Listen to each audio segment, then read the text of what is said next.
Votre attention s'il vous plaît. Cet élément est en ligne là. Contactez-nous pour savoir s'il est aussi disponible en la langue de votre préférence. Veuillez aussi noter qu'il est en audio uniquement, dépourvu de ce fait d'image originaire. christequality.com. Les cieux sont à la portée de votre main, juste par un simple clic de la souris.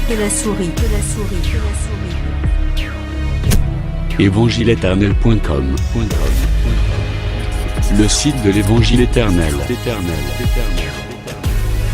À présent, nous vous convions à suivre la rubrique Libre débat biblique et religieux. Elle est présentée aujourd'hui par Dieu, le prophète Médard Kiala, Dr Jacques Moutombo et le Dr Labrito Mbala. Très bonne détente.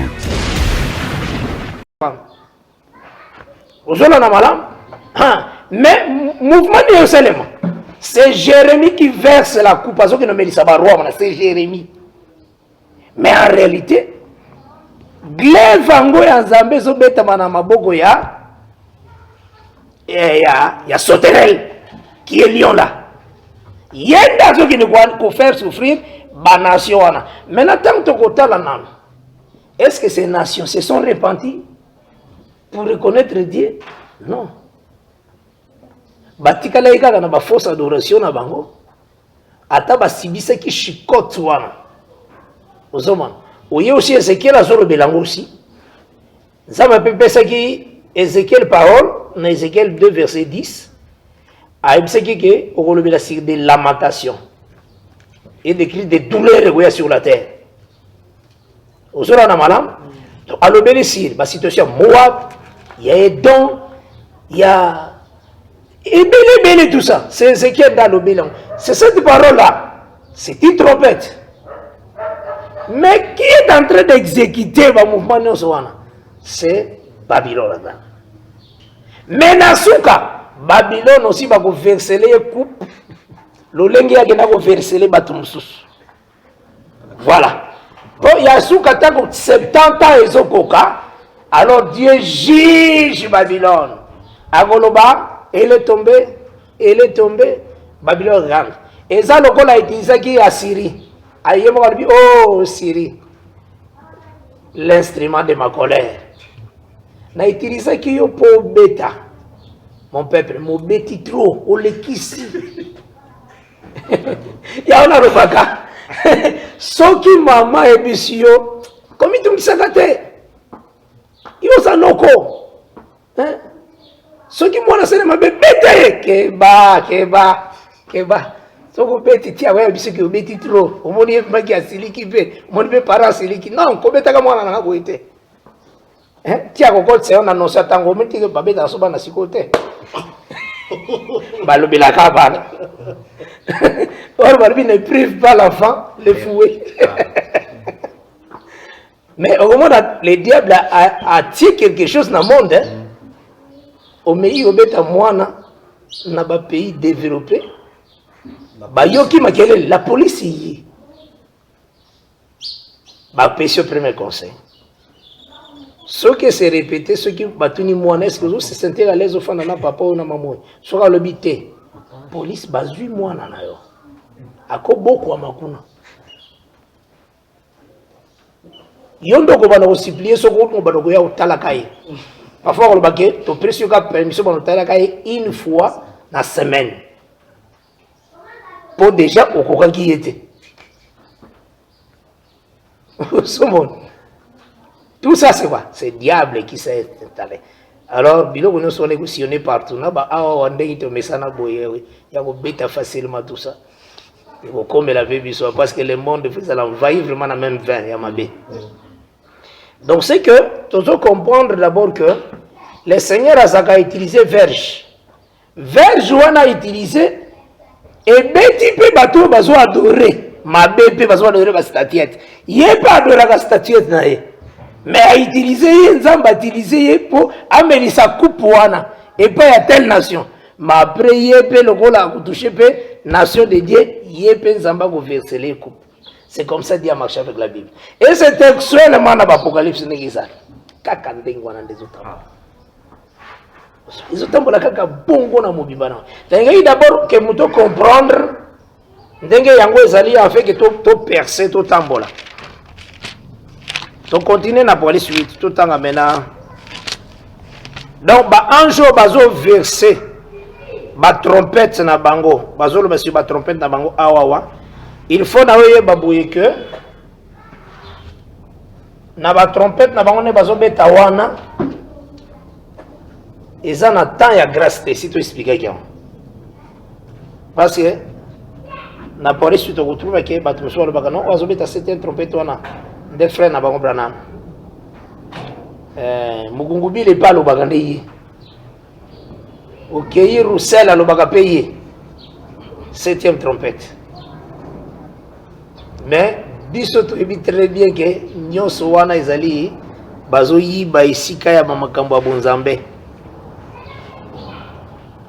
D'ailleurs ba benga ba trompette de malheur hein. Ba komba ba pesi yango yangwana. Ezu yende na châtiment makasi pour la terre, malheur à la terre aussi. Maintenant to banotanga. Et donc à liboso tozo remarqué boy. Na suite à koloba na biso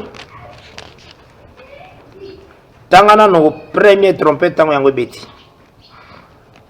Et les 7 anges qui avaient les 7 trompettes. Apocalypse chapitre 8 verset 6. Hein? Oui. Nous lisons notre Seigneur Jésus-Christ. Ah. Et les 7 anges qui avaient les 7 trompettes se préparèrent à en sonner.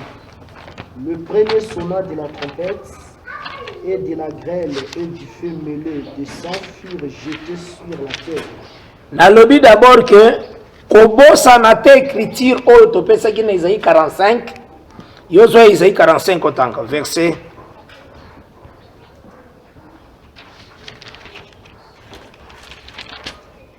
verset 7.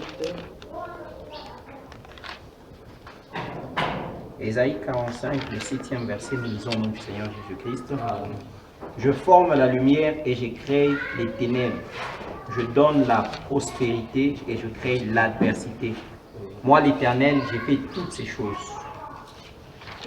Aux UP, Isaïe 44, verset 26, Kobo Sanabikité Nyon Soté. Ésaïe 44, verset 26. 6e verset, nous lisons. Ah.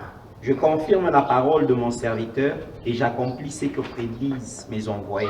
Kobo Sanangote, c'est ça. Donc, il faut y baquer, il y a des trompettes où ils ont bêta, dans l'air où bah des bazali. Oui, oui. Baza sur terre, ensemble, Dieu a accompli ce que disent ses envoyés. Hein? Tu le bel déjà. Tout suite, comme maintenant, na étape, il y a aucun ko toucher, on peut être petit dengue, toute la nature na yango dengue yango izali. Ça va, hein? Donc, tout a dit 44 verset 26, na 45 verset 7. Ces deux écritures, tant que vous avez sillonné, na ba trompette kobo sanate. Et ça na ba trompette mususu ou yango tango yango ezobete il faut yeba ke ba des onde bazana se bango nde bazo ordonner que likamoni salema. Entre temps tozui acte des apôtres Pierre tango azuko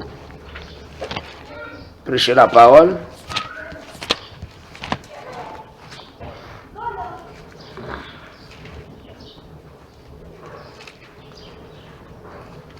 Verset 19, acte 2. Acte 2, 19e verset, nous lisons au nom du Seigneur Jésus-Christ. 19 na 20. Je ferai paraître des prodiges en haut dans le ciel, Voilà. et des miracles en bas sur la terre. Il faut y que ba miracle bazolo bezate ke osambeli pona mutamoni azaki misa kufa moni. Hein? Mutazaki mutu passe sili. Mutazaki sidatique abiki ça peut miracle. Mais awa Pierre alobela kinde yangote. Toujours kana malamu hein? Wana pesa miracle. Il faut que l'angope au nom de Jésus-Christ. Et puis to aspirer na yangope mingi. Parce que ko consoler biso na sena moi oyo. Mutu babundisa ki na libota ki abala te to sambeli pe abali. Bakanga ki que ya wanofana kana libala te mais to sambeli mobali alingie ya malamu ya bien ya kimia pe afandi toza na posa nango makasi ozola. Donc il y a des choses oyo esimbaka tant balobaki vaillant héros Gédéon nana bundité mais va bien déjà vaillant nzamba la bien ayaka pas fortifier yo donc non qui combattre déjà avec yo vaillant mais Gédéon lui dit oh si l'Éternel est avec nous où sont ces signes toboyi d'Éternel azali mais où sont ces signes il faut que l'ingango c'est la parole donc Paul a dit qu'il qui aspirer au don mais surtout le meilleur la prophétie vous en avez malam il faut au moins temps aspirer à la connaissance le lingue on aspirer à don au c'est la parole du Seigneur.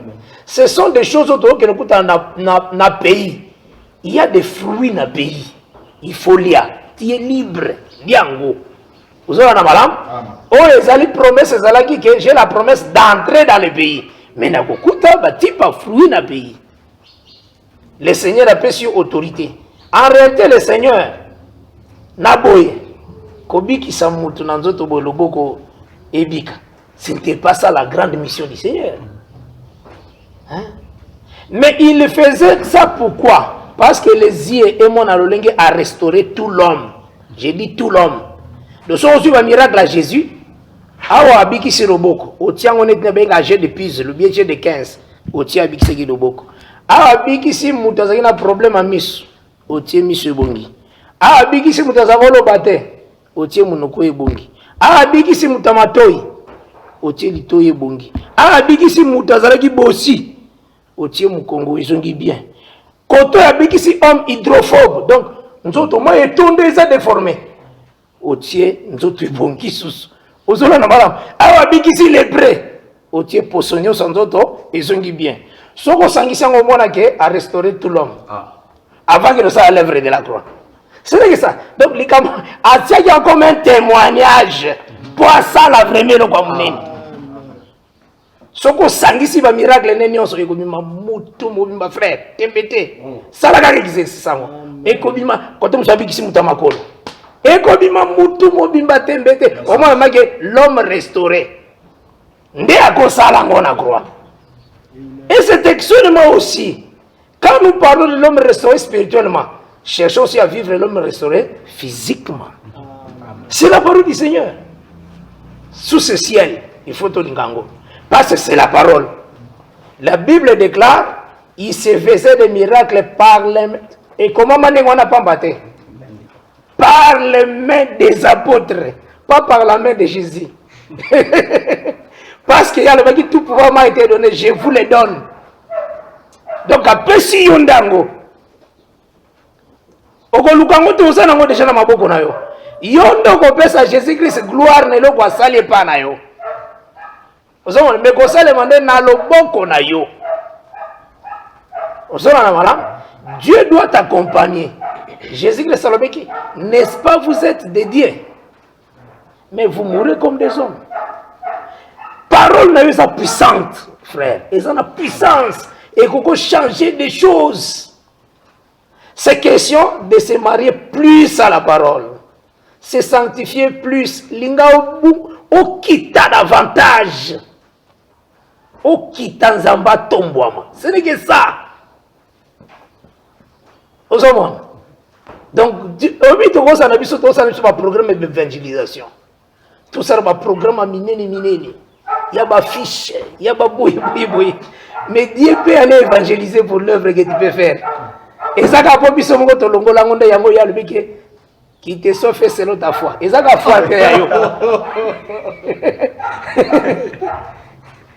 tu sais, Dieu crée l'attraction. Dieu crée l'attraction. Moïse a beaucoup la banyama, il y a beau-père naïe. Dieu est descendu sur le buisson ardent. Il a fait que Moïse a retourné à Tala. Dieu l'a fait. Frère, il l'a fait. Moïse a dit, quelle est cette attraction? Il a connu Nyanguzo Salema. Quel est ce grand miracle? Nalukana s'est approché parce que Motuzo Penananzete, mais c'était Zozikate. Et l'eau qui marque qui est plus yangwana. Parce que c'est qui hors y a nature. Ce qu'on appelle hors du commun. Il y a Tiraki. Le même Dieu là, il est là. Agogo banda likambwa sans fiche. Agogo banda. Je te dis vrai. Pour ça la péango. Mais tant que tu sais pas fiche, tu sommes quittés. Mais ça les mis selon notre foi. Pour biso peut ça la cannabis fiche. Mais il peut faire des choses sans fiche. Vous avez un malin à créer talana mutu ba lépreux baso ou te prendre là, mais Dieu a précédé bango à créer multitude ya bruit ya char et ba syrien ba kimi mboka talaka kana du Congo mobimba tozo kimba. Vous pouvez se rendre compte. Nani a créé bruit Zambe. Donc banda kuno c'est vide. Donc on relève mana kimia. C'est Dieu, il est capable de ça. Et là, on doit aspirer à avoir ce tardant désir. Et aussi, la Bible dit que fait de l'éternel tes délices. Nasala est délice, et il te donnera ce que ton cœur désire. Ça c'est bien. Alors, Awawa, Zongela verset 19. Acte 2, 19, nous lisons au nom du Seigneur Jésus-Christ. Je ferai paraître des prodiges en haut dans le ciel et des miracles en bas sur la terre. Oui. Du sang, du feu et une vapeur de fumée. Ok, ça va. Le soleil se changera en ténèbres et la lune en sang. Oui. Avant l'arrivée du jour du Seigneur.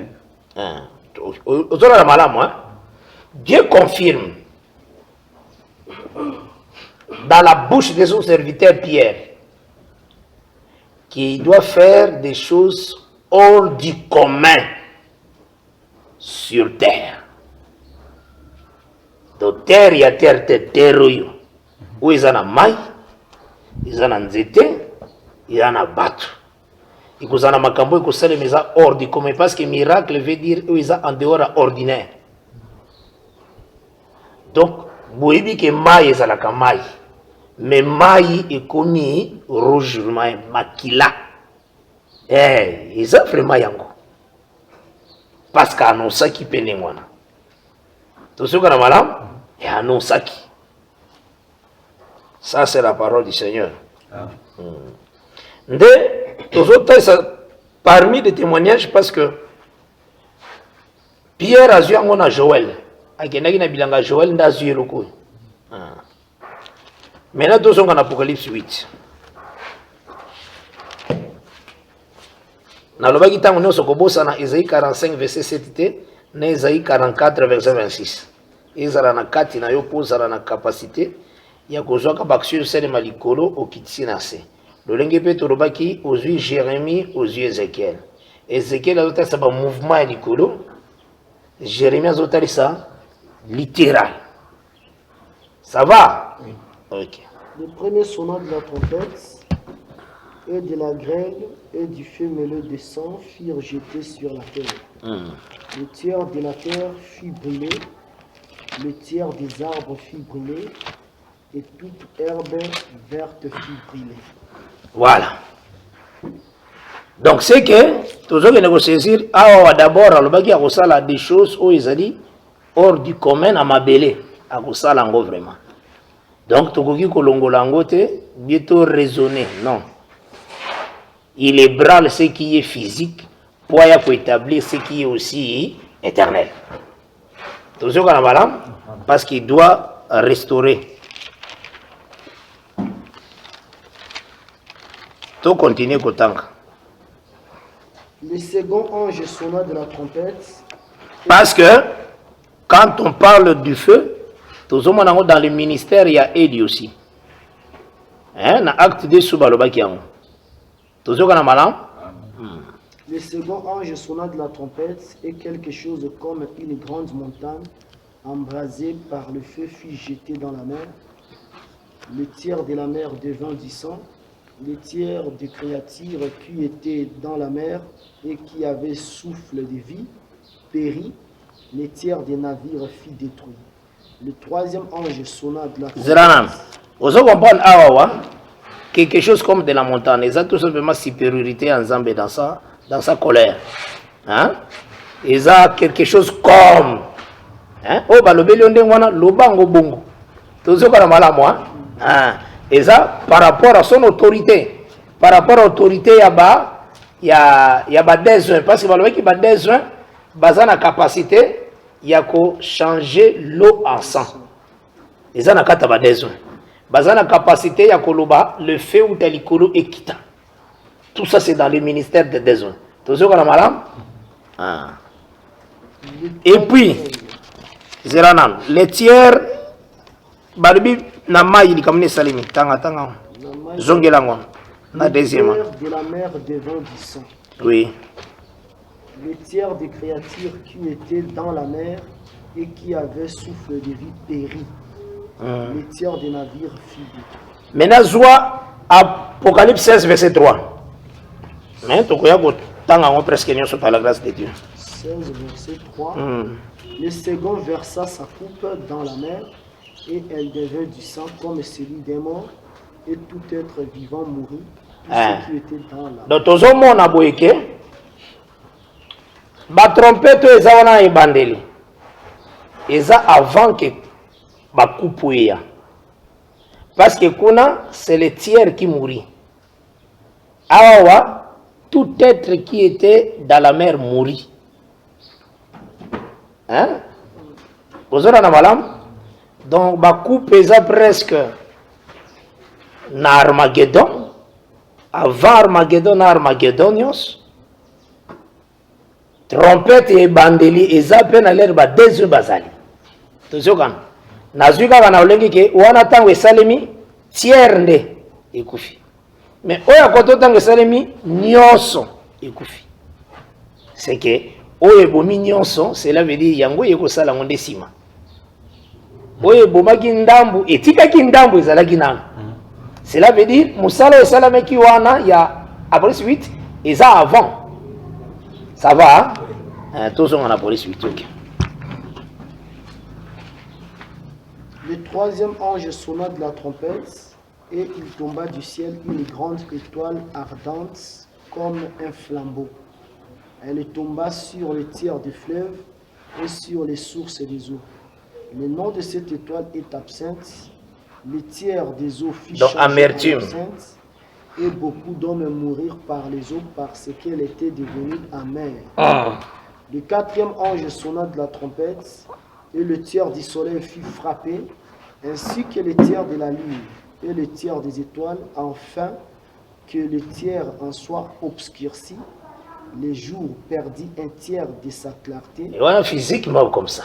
Et la nuit de J'ai regardé et j'entendis un aigle qui volait du milieu du ciel, disant d'une voix forte: malheur, malheur, malheur aux habitants de la terre, à cause des autres sons des trompettes que les trois anges vont faire retentir.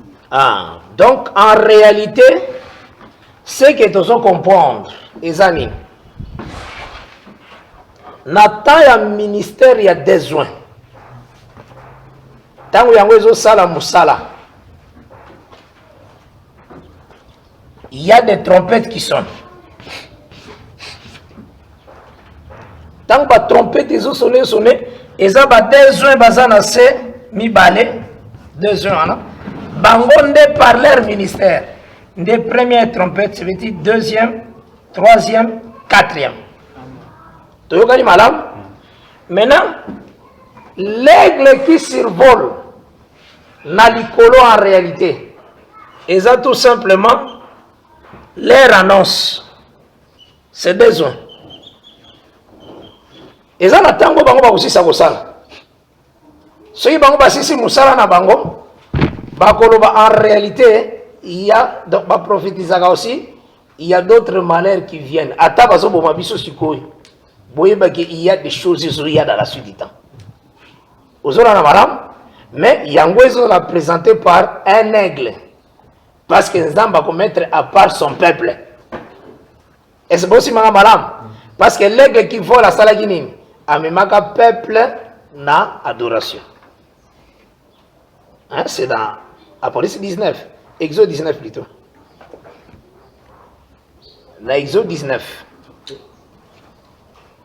Est-ce que vous avez un malam? Ah, en Exode 19. L'aigle, l'aigle a crié. A mis peuple n'adoration, nous avons fausse adoration. Mais l'aigle wana azalaki na munoko ya Aaron na Moïse. Toujours na malam, l'aigle là qui volait. Azalaki na munoko ya Aaron na Moïse. Est-ce aussi ma malam? Donc tant bango ba sisi étape oyo donc bazo ikene ko boma bango. Et vous allez étape oyo ba annoncer parce que le prophète a kufa pamba te fois tika loba. Musola na malam fois tika annonce. Ah ba nani balingba bo miché. Ba bibo tie na prison tina goya. Tala na mtu bazo bazo kentika na kata prison. Mais bazo meme ba na prison azolo be la roi. Roi. Soko zongi. Loba ke nzamba loba kina munoko na kate. Babanga na bango ba roi te batwa. Ils annoncent chaque fois. C'est comme Enoch. Il marchait avec Dieu. Il ne fit plus parce que Dieu l'enleva.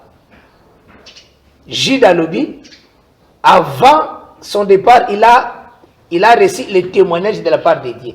Et il a annoncé, le Seigneur vient avec ses 5 milliards pour juger la terre après accueillir. Ce qui a mon la prédication, il n'est pas un prophète ici. Il n'est pas un prophète. Il vient avec ses 7 milliards. Il annonce, mais à disparaître. Joseph Aningakouf, il veut partir. Mais, à Ebisi Bango Lubike, certainement, Dieu vous visitera. Il part. Jésus-Christ, avant son départ, Nangam Nabisalubi attendait le Saint-Esprit. Mais Nangambo ya Israël bike, tu ne resteras pas pierre sur pierre. Mais tu ne resteras pas pierre sur pierre. Dans Luc 19, verset 41 à 47. Il laisse toujours quelque chose. De la même manière, quand ces deux gens vont travailler, tant que six ministères na bango, tu vois réellement que par la bête bakende, mais ils laisseront quelque chose. Leur parole, c'est l'aigle qui survole, qui parle. Parce que comme ça n'a été que l'aigle a même la femme, Napoléon 12, ce sont les deux. Hein? L'aigle a survolé les déserts d'aigle. Et Pessami la femme, et Tamboli la femme, pour qu'il y ait dans le désert. C'est les deux oins, des oies qui la femme, Israël, et la qui est l'œuvre de la croix, comme un désert, où Israël a rejeté. On parle toujours l'aigle, le désert d'aigle. C'était les deux oies. Le l'aigle moko awa, tant que aussi c'est leur ministère. Leur annonce, c'est ce qu'on dit, on voit l'aigle qui parcourt le ciel. Ça va. Et quand on a parcourir le ciel là, qu'est-ce que le Seigneur fait? A bombi les 144 000. À ça, c'est ce qu'on appelle une trêve. On a marqué les sauts avant que les temps durent comme là-bas. Est-ce que vous avez un malin? Mais il y a malheur résoya.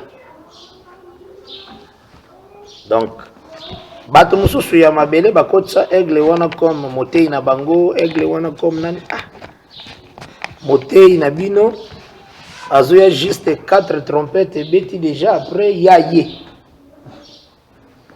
C'est une confusion.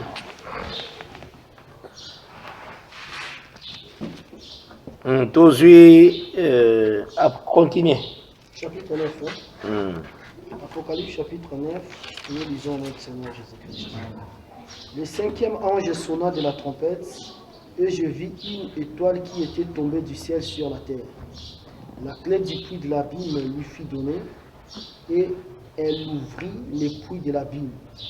Il montant du puits une fumée, comme la fumée d'une grande fournaise, et le soleil et l'air furent obscurcis par la fumée du puits, Des sauterelles sortirent de la fumée et se répandirent sur la terre. Et il leur fit donner un pouvoir comme le pouvoir qu'ont les scorpions de la terre. Excusez, tant. Il leur fit dire de ne point faire de mal à l'herbe de la terre, ni à aucune verdure, ni à aucun arbre, mais seulement aux hommes qui n'avaient pas les sceaux de Dieu sur le front. Il leur fit donner non de le tuer, mais de le tourmenter pendant 5 mois.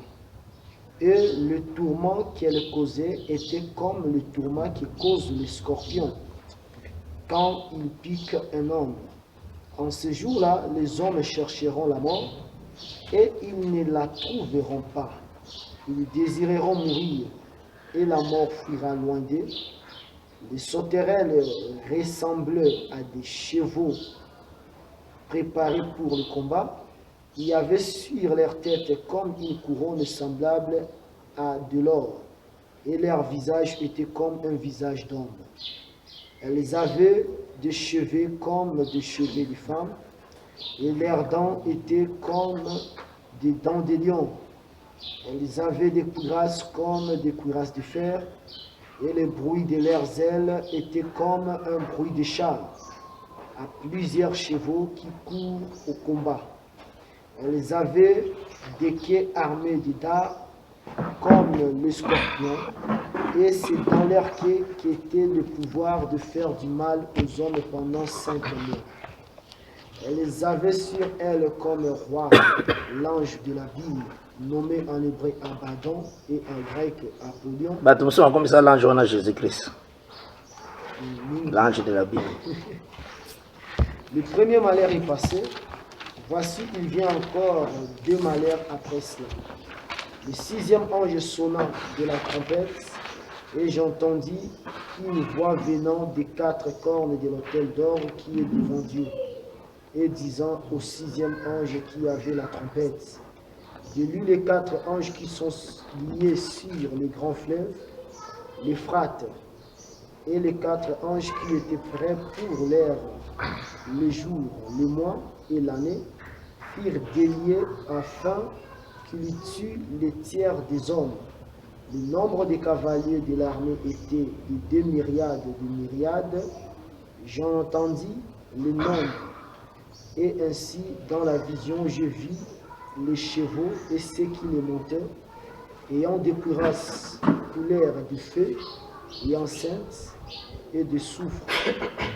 Les têtes des chevaux étaient comme les têtes des lions, et de leur bouche il sortait du feu, de la fumée et du soufre.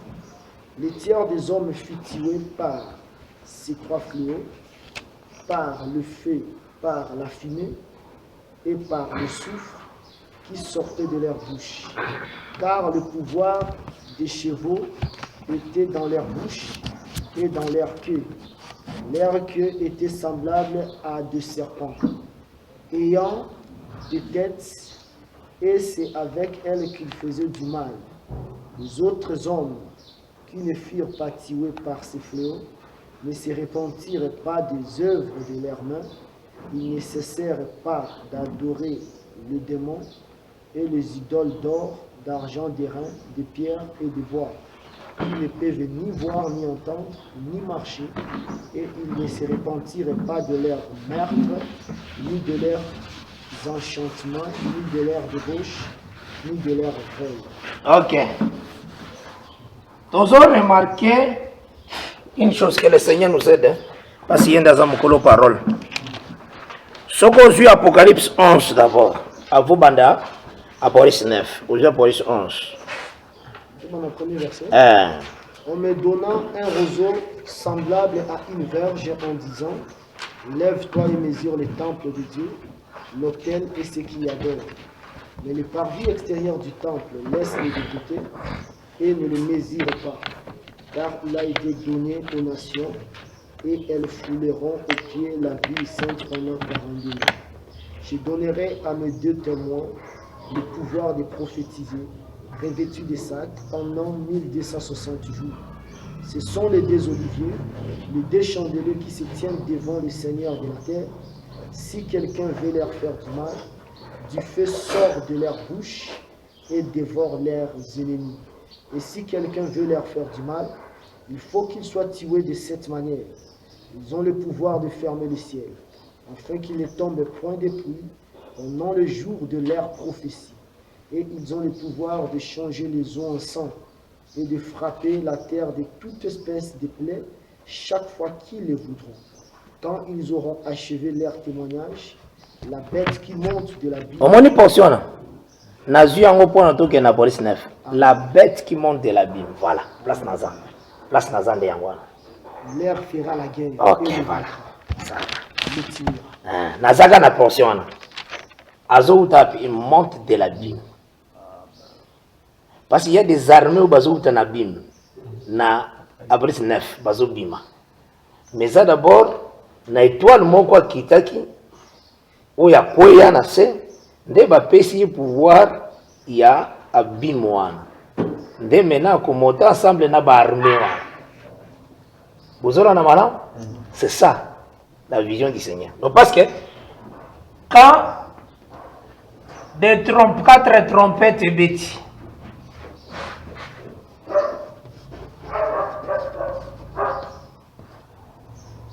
avec ses besoins, total ce qui fait qu'il y a besoin boyoyo, donc ce qui Apocalypse 12 côté Anabango. Et ça, les ailes d'aigle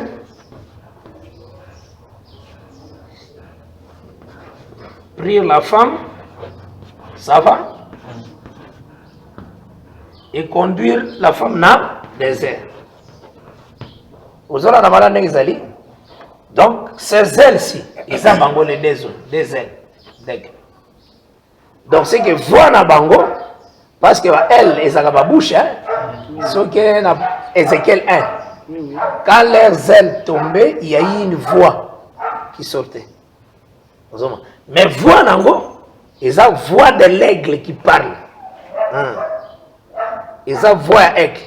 Ça va. Donc c'est que Nathan travaille au bango bazosal. Ceux qui basisi travaillent au yabango. Ceux qui ont annoncé la parole, c'est la voix de l'aigle. Ça va. Nous sommes les peuples, basala na désert, basala na la vraie parole. Tant qu'on peut pas aussi sa mission, il faut voir le bas l'aigle qui parcourt le ciel, qui annonce qu'il y a 3 malheurs résolus.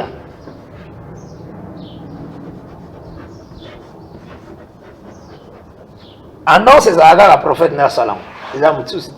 Et ça c'est besoin de baza aigle qui vole. Et ça que bangwana mibale. Parce que bangwana nde bazaki pe na Apocalypse 12 les ailes d'aigle qui a pris la femme. Ça va? Tout ça qu'on a malamu hein? C'est que leur voix c'était l'aigle. Alors yango moniteur yango esili il y a l'aigle qui sillonne le ciel. Cet aigle là tant qu'ils sillonne le ciel ils ont directement, il faut que les causes la marier. Tant que si ça questionne le ciel, il faut la marier directement là. Oh, babenga ganeti qui va arrêter dans le vent pour un moment. Pour ne pas marquer basso, hein, les 144 000. Parce qu'on doit arrêter le vent. Vous avez un malin? Donc l'annonce est salémie. Après cette annonce, il y a pas besoin.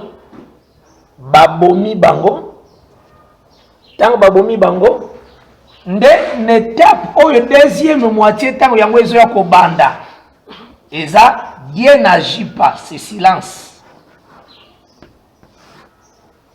digne de bière. Mais quand Dieu n'agit pas, diable agit, mais il agit sous l'ordre de qui? Mais c'est de Dieu.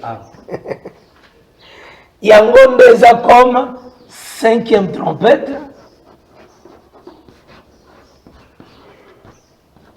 Ça va? Vous avez la main moi.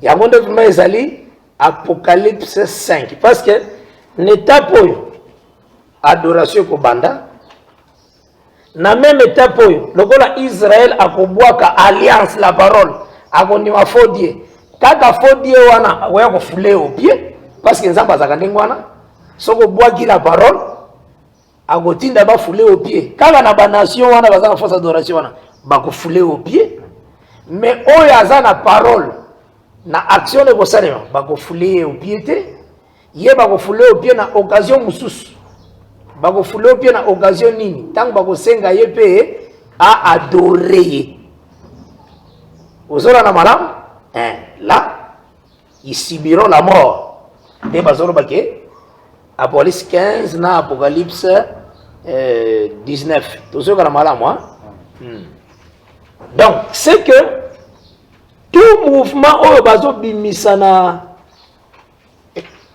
Apocalypse 9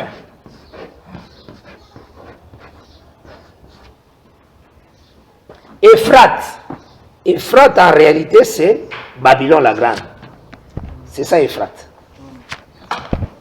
Aux Ora Namalam, c'est Babylone la grande. Jérémie 51. Kombo ya mai yango pende zu kombo ya pays. Aux Ora Namalam moi. Mais il y a eu les 4 anges qui étaient liés dans le fleuve Ephrate. Makambangwa nzambe. Mais ba libérer bango kaka pona jour, année, mois, na quoi? Non.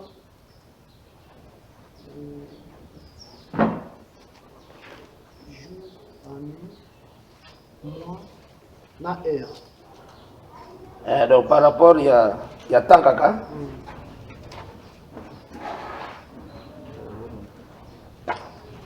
Va libérer maman pour un temps. Donc c'est que après on a ba okanga bango lisusu.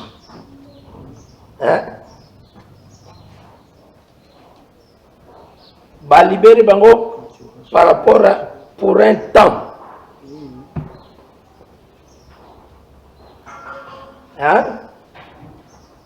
On les a libérés pour un temps. Basala musala. Mais ceux qui t'ont wana musala seli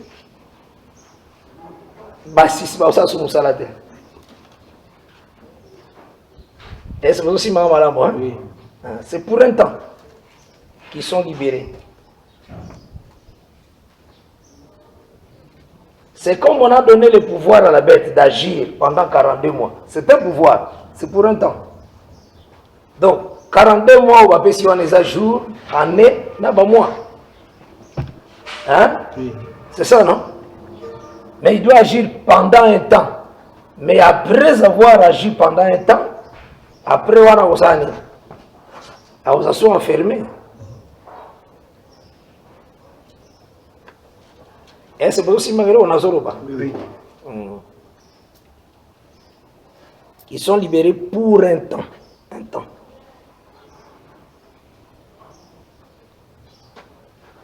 Donc, dans Ngambo Zamba, en réalité, il faut y avoir silence. C'est ce que j'ai dit. Dans Ngambo Zamba, il y a silence. Dieu à côté il y a silence d'une demi-heure. Mais tant à côté il y a un silence d'une demi-heure,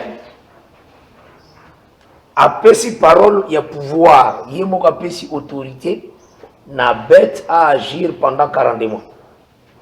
Na kata à agir pendant 42 mois. Nakata 42 mois la bête a quoi agir là, azo agir 42 mois nakata na weza nini? Eza na jour, eza na mois, eza na année. Na heure, eza na kati. Nzambe soko tangi na Bible boy. Na ilobi neninga za boy, denga tia. Tanga za na une bonne mission à bongisi, likola peuple na ye. Arrêtez naka ange te. Ba ange yo yazo à retenir mingi, ce sont des anges déchus. Est-ce que vous avez malam? Azo retenir bango. C'est comme Jules Tanga Lobaki. Jules Atalisaki. Il y a des anges qui sont déjà dans la prison. à Jude. Ils sont retenus.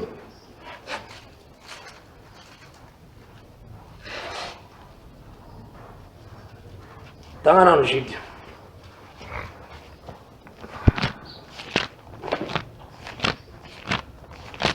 Même ndenge zalaki wana po Nebuchadnezzar asala musala avec toutes ses cornes, c'est Dieu qui le fait. Yenda pesa kanzela. Soka lobi a libéré au sala nde au sali. Soka boyi au sala au sala te. Avec Job. Ah oui, c'est voilà. Job aussi. Tangana ne loko na lwa. Oui.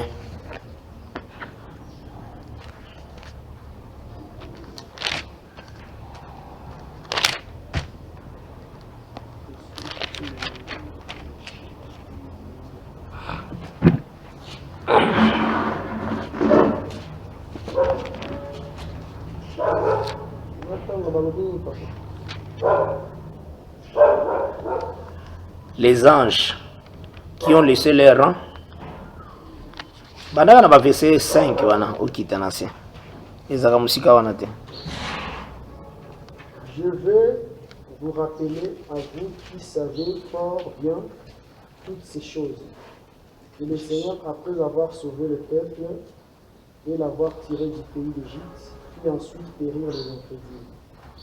Il a réservé pour le jugement du grand jour, enchaînés éternellement par les ténèbres, des anges qui n'ont pas gardé leur dignité, mais qui ont abandonné leur propre demeure. Et Sodome et Gomorrhe et les villes voisines qui se livrèrent comme eux à la débauche et à des vices contre nature, sont donnés un exemple subissant la peine d'un feu éternel. On va continuer. Zongela wana. Les gens qui sont retenus.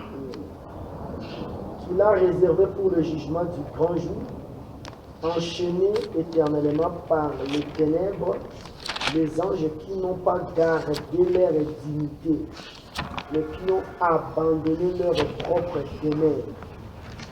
De Sodome et Gomorrhe et les villes voisines qui se livrèrent comme eux à la débauche et à des vices contre nature, sont donnés un exemple subissant la peine d'un feu éternel. Ok, c'est ça. Donc, Nazotalisa d'abord, dans la plus grande des choses, Ndengi Bazo présenter ces 4 anges. Nazo Bandelana Nawana. Na verset 14. Nabana 13. Et le 6e ange sonna de la trompette. Donc, il y a 5e, na 6e. Nazo na 6e ange sonna de la trompette. Et j'entendis une voix qui venait de 4 cornes. Waneza na ngambo ya Nzambe. Tozoka na malamu de l'autel d'or qui est devant Dieu, disant au 6e ange qui avait la trompette, délie les 4 anges qui sont liés sur les grands fleuves de l'Euphrate. Ozola na malamu, l'ordre pesami na ange oyaza ya ngambo ya Nzambe a délié 4 anges. Tout ce qu'on a là, aussitôt firent délier les 4 anges qui étaient prêts pour l'heure, le jour, le mois et l'année, afin de tuer la 3e partie des hommes. Et le nombre de cavaliers de cette armée, on est à 4 anges là, babinga omena 7 armées. Tout ce qu'on a là, moi. Est-ce que vous avez et le nombre de cavaliers de cette armée. Armée où ils ont 4 anges. Ces 4 anges étaient liés où? À l'Euphrate. Bazaraki, Bazako fan en Euphrate. Euphrate en réalité c'est Babylone la grande. Est-ce que vous aussi là, moi? Et le nombre de cavaliers de cette armée s'élevait à 200 millions, car j'en entendis le nombre. Or, j'ai vu ainsi les chevaux, dans la vision, ceux qui étaient assis dessus avaient des cuirasses de couleur de feu, des hyacinthes et des soufres. Les têtes des chevaux étaient comme des têtes de lions, et de leur bouche il sortait du feu, de la fumée et du soufre. La troisième partie des hommes fut tuée par ces trois choses, par le feu, par la fumée et par le soufre qui sortait de leur bouche. Car leur pouvoir était dans leur bouche et dans leur queue, et leur queue semblable à des serpents avait des têtes, et par celles-ci elles faisaient du mal. Ça va? Et les restes des hommes qui ne furent pas tués par ces plaies ne se repentirent point des œuvres de leurs mains pour cesser d'adorer les démons et les idoles d'or, d'argent, d'airain, de pierre et de bois qui ne peuvent ni voir, ni entendre, ni marcher. Ils ne se repentirent pas de leur meurtre, ni de leur enchantement, ni de leur impudicité, ni de leur rapine. Je pense que vous c'est signe à malamu. Est-ce que vous comprenez le qu'on a sur le bas? Donc, zone Jérémie 51. Tous les gens clôturés pour continuer de signer.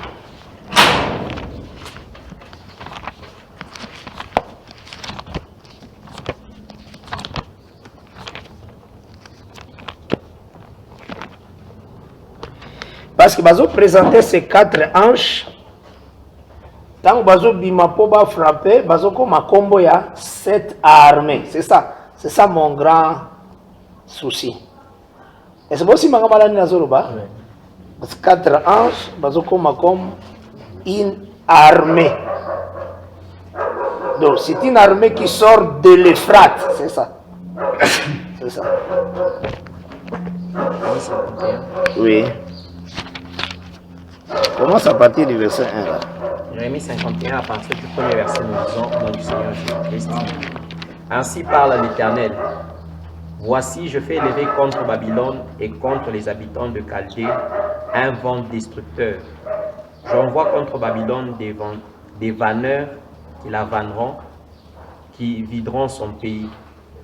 Ils fondront de toutes parts sur elle au jour du malheur. Qu'on tende l'arc contre celui qui tend son arc, contre celui qui est fier dans sa cuirasse. N'épargnez pas les jeunes hommes, exterminez toute son armée, qu'il tombe blessé à mort dans le pays des Chaldéens, percé des coups dans les rues de Babylone. Car Israël et Juda ne sont point abandonnés de leur Dieu, de l'Éternel des armées, et le pays des Chaldéens est rempli de crimes. Voilà, aussi tu rebelles qui ont déjà. Fuyez de Babylone. La parole est Euphrate, parce que bien Euphrate. Continuez à attendre, à attendre les amabétés.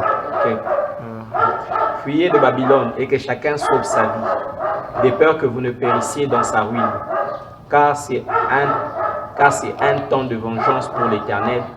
Il va lui rendre selon ses œuvres. Babylone était dans la main de l'Éternel une coupe d'or qui enivrait toute la terre. Les nations ont bu de son vin. C'est pourquoi les nations ont été comme en délire. Soudain, Babylone tombe. Elle est brisée. Gémissez sur elle. Prenez du baume pour sa plaie. Peut-être guérira-t-elle. Nous avons voulu guérir Babylone, mais elle n'a pas guéri. Abandonnons-la. Attends le verset 61. Verset Là-bas, 64. 61. Jérémie dit à Séraja, lorsque tu seras arrivé à Babylone, tu auras soin de lire toutes ces paroles. Et tu diras, l'Éternel, c'est toi qui as déclaré que ces lieux seraient détruits et qu'ils ne seraient plus habités ni par les hommes ni par les bêtes, mais qu'ils deviendraient un désert pour toujours. Et quand tu auras achevé la lecture de ce livre, tu y attacheras une pierre et tu les jetteras dans l'Euphrate. Et tu diras, ainsi Babylone sera submergée. Elle ne se relèvera pas des malheurs que j'enverrai sur elle. Ils tomberont épuisés. Jusqu'ici sont les paroles de Jérémie. Voilà. Donc, quand tu vois l'Euphrate, c'est aussi Babylone. Vous aurez un malam. Mais tant que chute à Babylone déjà ils ont annoncé, ils ont présenté Babylone qui est annoncé comme chute, Asa lié, mais dans l'Euphrate.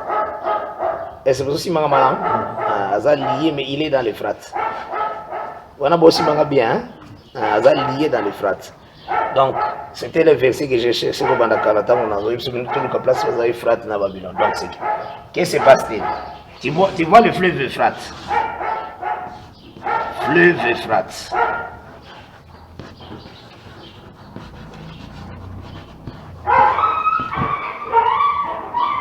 Maintenant, on prend Babylone. Hein? On prend Babylone. Lié. Babylone est lié, c'est une pierre liée. Aza lié. Maza lié à Yekofanda nde na kati ya Euphrate pour nous parler de la chute naïe. Est-ce que vous avez malam? Voilà, vous avez fait comprendre bien dans Zoloba. Babylone lié dans le fleuve de l'Euphrate, c'est sa chute. Ça vous comprenez quand même, hein? Oui. Babylone lié dans le fleuve, c'est sa chute. Donc, Aza lié na kati. Dans l'Euphrate. Il y a pas de ça l'Euphrate, Babylone. Aza lié na kati. Mais Babylone oyo yende va présenter na Apocalypse 17. Na l'ère ya oza d'abord na kata ba chevaux. Premier cheval plutôt. Deuxième cheval, troisième cheval, quatrième cheval. Aussi malam. Na Daniel 7 va présenter lion, ça va? Ours, léopard. Après, un autre animal. Ça va? Cet autre animal a même 3 animaux qui sont à Katinaï. Vous savez, madame? Bazan était 4 animaux. Mais oyo en Apocalypse, 4e animal ou en Apocalypse, il y a encore Babylone la grande. Azaï moko 4. Na été ce que vous comprenez que l'on a zoroba. Tant que Zamba zo précipité, hein, tant que zo précipité en réalité, allié l'Euphrate, Aza précipité. Et c'est pour ça que nous avons dit zoroba. Quand on dit lié, en réalité, l'ange s'était envoyé. Donc l'ange s'était envoyé parce qu'il va présenter l'ange comme une armée. Une armée. Mais cette armée-là, en réalité, c'est l'armée. C'est une armée, mais il y a 4 anges. Parce que quand on dit que l'ange, on a besoin d'un ange. Parce que Babylone était l'envoyé du Seigneur. C'est un serviteur de Dieu. C'est un envoyé du Seigneur. Mais Dieu a ça la canaille le lingue au yé bongisi. Yenda ordonaka. Alors que tel zala de lieux que nous allons musala par rapport à Tana Pesio après na son la prison. Bange ensemble basa liété. Bange ensemble na bonne position ba liété. Mais ba ange mususu basa lié. Selon des Judas Loubi. Mais basa lié wabi. Il y a une maison qu'on appelle la maison de tout oiseau Dieu et de toutes les abominations de la terre. Ils sont dans l'Euphrate. Ils sont tous dans l'Euphrate. Donc, si vous avez le pouvoir pour agir dans l'heure, dans le jour, dans l'année. nyonso wana veut dire les 42 mois. Ozora na malam, mais bako libérer bango na mpona ba agir na pouvoir na bango. Mais ceux qui ba si wana bako za la précipité. Yango soto kei na suite okomona ke baye ko tarir fleuve Euphrate place bazalaki. Parce que quand le fleuve Euphrate nde yango netalisaka cet arme encore. Parce que fleuve etalisaka roi na pouvoir nyonso à roi na gloire à roi. Etalisaka fleuve. Et c'est l'ange du Seigneur oyo aza kota temple et bazoyi pseke délier bawana oyo baza kuna pona bakende ko envahir nde la terre. Yango nazwilaki bino exemple na ombre que Jérémie en réalité tant azalaki komona lolenga zokende komelisa bakupe. En réalité c'est lui que Dieu a envoyé akende komelisa bakupe. Mais tant azosala eloko wana, qu'est-ce qu'il fait? Il délie en réalité l'Euphrate, donc Babylone, akende ko attaquer ba roi wana. Akende ko attaquer tel roi.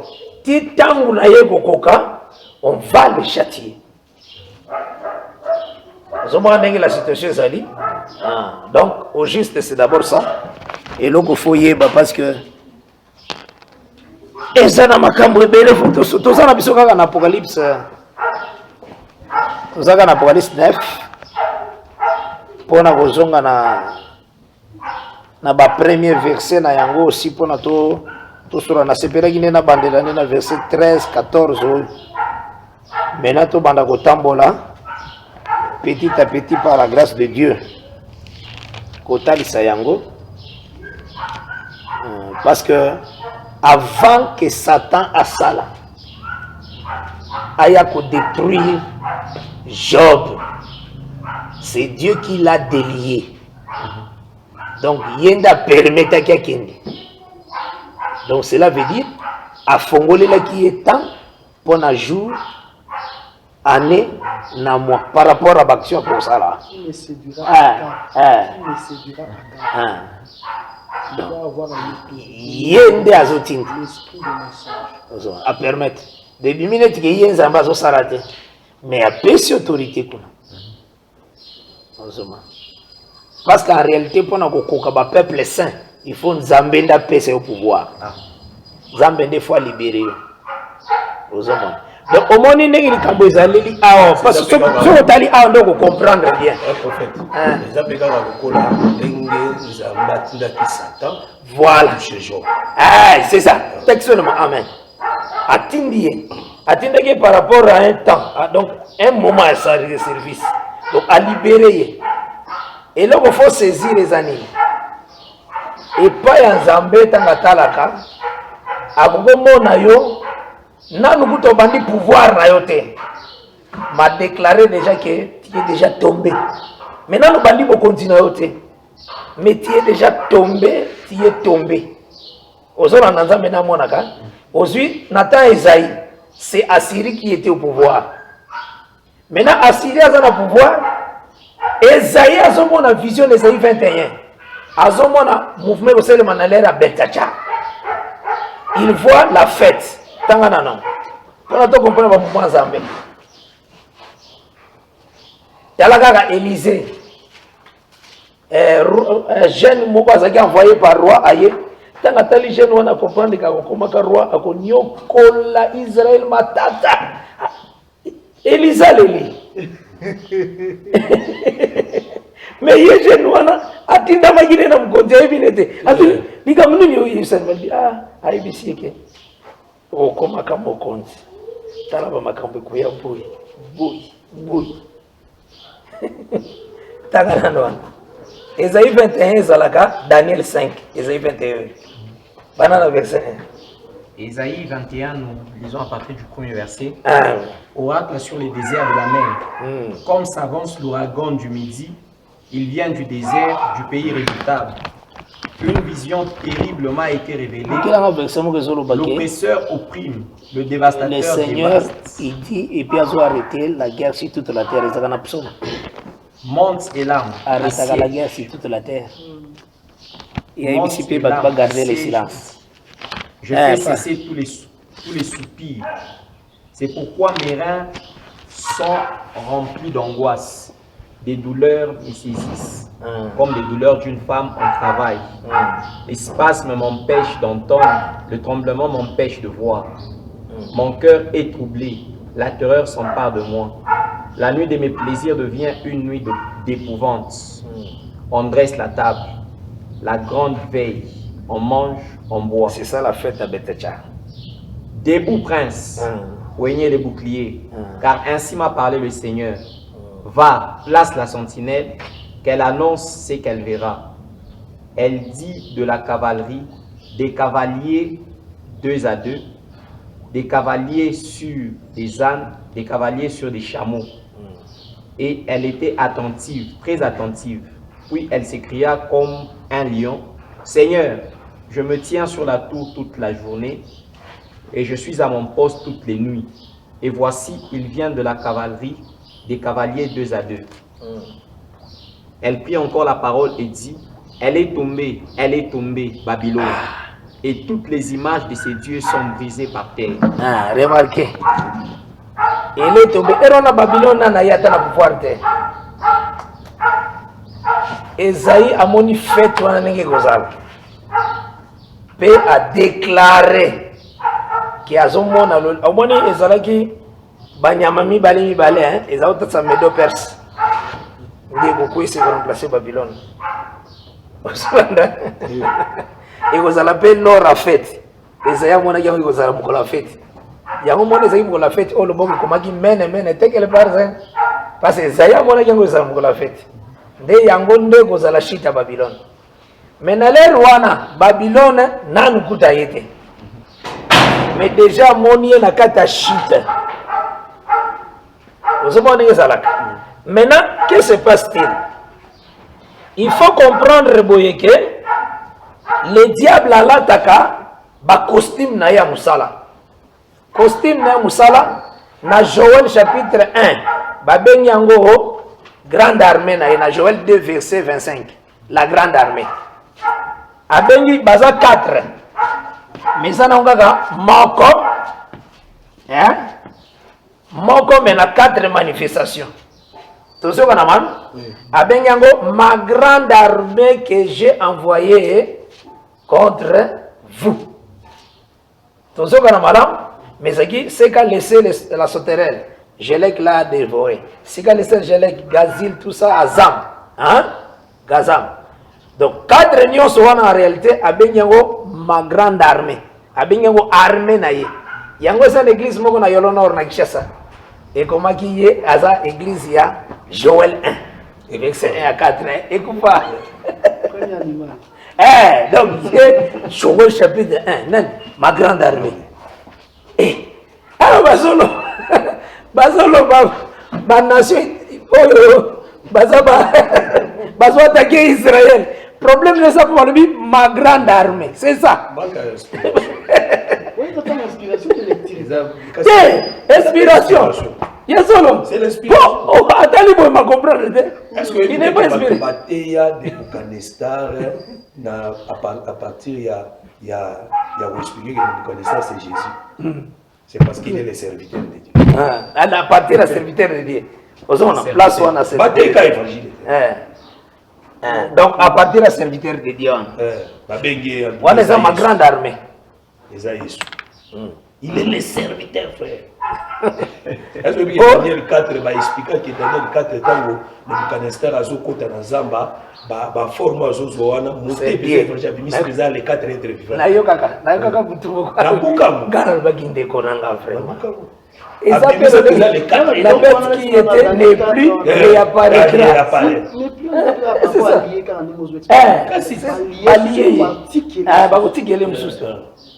Ozoma. Donc, et là, on a besoin d'expliquer aux années. Et ça que, le Seigneur, c'est le Seigneur qui a envoyé tous ces 4 armées. C'est lui qui a envoyé ces 4 armées. Donc, Atindaki, lion, l'ours, léopard, na dernier animal, qui a 10 cornes. Vous comprenez que ça mais maintenant, dernier animal, en Apocalypse 13, a présenté Naba, voyez oignon sur toi. Naye moko quatrième. Ils ont dit 4 envoyés. Vous avez dit 4 envoyés. La 4e bête là. Yemoko na 3 animaux. Ils ont dit 4 envoyés. Mais Nyonsoana, c'est une armée. Il y a un moment où il va présenter 4 anges. Maintenant, il va continuer, il va une armée. Et puis, il prend l'autorité sur toute la terre. Voilà ça. Parce que dans l'Apocalypse 7.1, on relâche les 4 anges qui étaient aux 4 coins de la terre. Voilà. Il prend les contrôles de toute la terre. Amen. Il domine. C'est ça. Donc, ceux qui ne savent pas permettre à lui que Kende va toucher des sikoy, à vous toucher. Et ça, quand on Zambie. Il y a un moment où Jérémie a le bagalobi qui dira qu'une chose arrive sans que l'Éternel ait ordonné. N'est-ce pas de la volonté de l'Éternel que viennent les mots et les biens? Donc ça va verser mon soutien on a première fois. Journée mon bon banaga comme méditant. Nous autres qui dira qu'une chose arrive. Ça qui dans Zambie ça me semble piqué vraiment. Ça va découvrir le monde ils ont sonné tant mieux. Et ça commence à tamboli. Ben, vous avez dit que bien. Faire souffrir, mais ça va vraiment. Oui, ça va. Kola lingia peso apport moko abakisila. Osomana ezaleli. Donc ces choses tokenango par la grâce de Dieu tout comme presque à 13h à 13h30. Ce qui a joué mon kego par la grâce de Dieu. Donc, mon ligne a présenté 4 anges, 4 envoyés. Mais si vous continuez l'écriture, on va voir que cette armée, Bazo Bimawapi, Nefrat, Bazo Utawapi, Nakati Abim. Donc, en réalité, Baza armée à victoire. Parce que vous avez Nakati Abim déjà, vous avez déjà Zamba Monaki, vous avez précipité. C'est comme Esaïe n'a Monaki déjà Babylone. Mais Babylone n'a une autorité. Tant que Babylone a déjà une autorité, mais déjà Isaïe a déjà qui tombé Babylone la grande. Mais Azuya a un pouvoir ici. Or, ceux qui Babylone, Nzamba Bombe la première tombé, Azara déjà Aliakaï n'a qu'à Euphrate. Parce que Dieu doit frapper cette Euphrate. Akoya ko sécher Euphrate. Or, armée wana nyo se soutenu n'a qu'à Euphrate. Branham ataya qui a bien ça Hitler. Dans la bande la conquête du monde.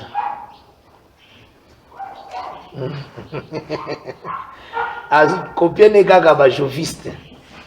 Naba adventiste, ba revela qui les ba guerre, ba deuxième guerre mondiale, première guerre mondiale, ndé à Boris Neuf.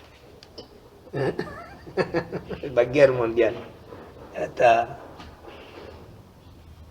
Mais pourtant, le Seigneur a côté mon boulot na mabele yemoko a ko permettre ango. Kola pambola bina mingi. Vraiment. Bon, tolingaki to compléter peu pour manquer par rapport à silence. Par rapport à silence.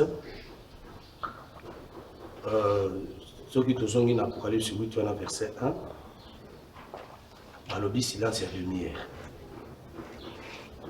Ce qui sont dans l'Apocalypse 17, Bazota dit que la bête a zali na pouvoir pendant 1 heure. Ce qui est autant d'écriture, autant d'émission dans l'Apocalypse. Apocalypse chapitre 17, verset 12, nous lisons notre Seigneur Jésus-Christ. Les 10 cornes que tu as vues sont 10 rois qui n'ont pas encore réussi les royaumes, mais qui reçoivent l'autorité comme roi pendant 1 heure avec la bête. Ça veut dire les 10 rois et la bête, ils ont autorité, on peut les faire pendant 1 heure. 1 heure, on a une semaine. Ils ont une semaine. Oyo, Bessi pouvoir, diable. Vous avez dans Daniel 9, verset 27. balobi une semaine, bapesi yango na dévastateur. Mais balobi, les dévastateurs commettra les choses les plus abominables. Quand les dévastateurs commettra les choses les plus abominables, vous tient la deuxième moitié. Oui. Parce que la première moitié, les dévastateurs vont commettre les choses les plus abominables. Mais la deuxième moitié, ils vont commettre les choses les plus abominables. Wanande sikanzambe à cause de la silence. Nous avons la silence par rapport à Israël. Oui. Parce que quand la bête s'élèvera pour tuer 144 000, Dieu n'agira pas. Par rapport à la délivrance à Israël. Nous avons pas agir. Ça veut dire que nous avons la silence jusqu'à ce que le 3 ans et demi coca. Par rapport à Apocalypse chapitre 11, verset 2.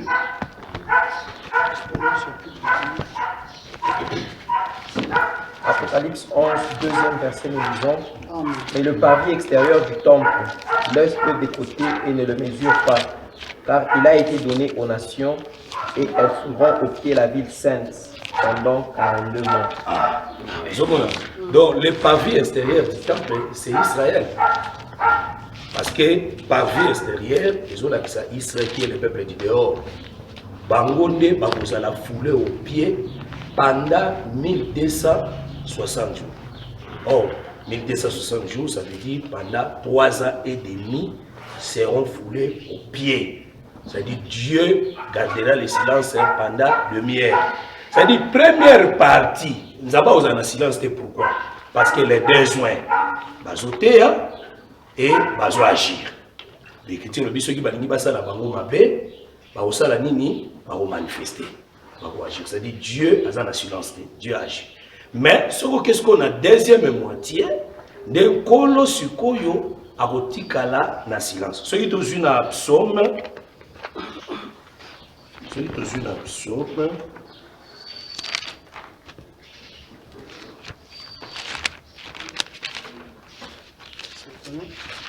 Nous jouons à psaume 79 et puis psaume 83 d'abord. Psaume 83. Et puis aussi psaume 79 et puis aussi psaume 50. Cantique, psaume d'Azaph, ô Dieu, ne reste pas dans le silence. Voilà Israël Moutazolela. C'est David Azolela. C'était une prophétie. Parce que tout Israël était dans David. C'est dans David Azolela ou Azotel que Dieu ne garde pas le silence. Ok? Ne t'étais pas, ne te repose pas, ô Dieu. Car voici tes ennemis s'agitent. Ok. Ceux qui te haïssent se lèvent la tête. Ils forment contre ton peuple des projets pleins de rises. Ok. Et ils délibèrent contre ceux que tu protèges. Ce que tu as dit, les 10 rois. Oui, c'est ça, exactement. Les 10 royaumes, mais ça n'a pas quitté. Venez, disait-il, exterminons-les du milieu des nations et qu'on ne se souvienne plus du nom d'Israël. Okay. Ils se concertent tous d'un même cœur et font une alliance contre toi. Ah, on les a pour les 17. Tentent des temps. Et les Ismaélites, Moab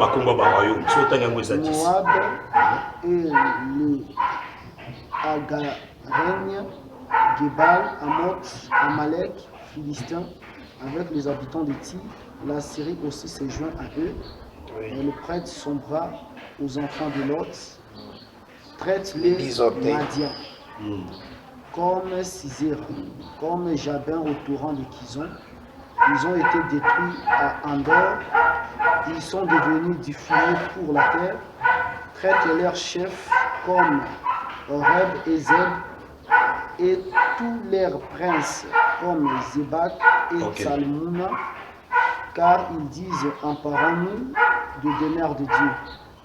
Mon Dieu, rends-les semblables au tourbillon, au chaume qu'emporte le vent, au feu qui brille la forêt, à la flamme qui embrase les montagnes, poursuis-les ainsi de la tempête et fais-les trembler par ton ouragan. Couvre leur face d'ignominie, afin qu'ils cherchent ton nom, ô Éternel, qu'ils soient confiés et épouvantés pour toujours, qu'ils soient hontés, qu'ils périssent. qu'ils sachent que toi seul, dont le nom est éternel, Amen. tu es le Souverain. sur toute la terre. Ah, aussi peu psaume 50, Psaume 50. verset 3. Voilà nde sikoyo nzambe bazoseke Psaume 50, le verset 3e, nous lisons. Il vient, notre Dieu, il ne restera pas en silence. Ah, Devant nzambe lui et un feu dévorant. Ah, wana siko tozomona Armageddon. C'est ça. C'est-à-dire nzambe akolongwa na silence na ye, il viendra maintenant pour agir. Amen. Ozomona. Akoya sikoyo pour agir, là, devant ye ezali na fait dévorant. Là, nous voyons comment le Seigneur viendra pour faire le jugement. Voilà, tozomona mona Armageddon. Mais ceux qui t'osent psaume oyo David azolobaka azali lokola ye oiseau 74. 74 psaume 74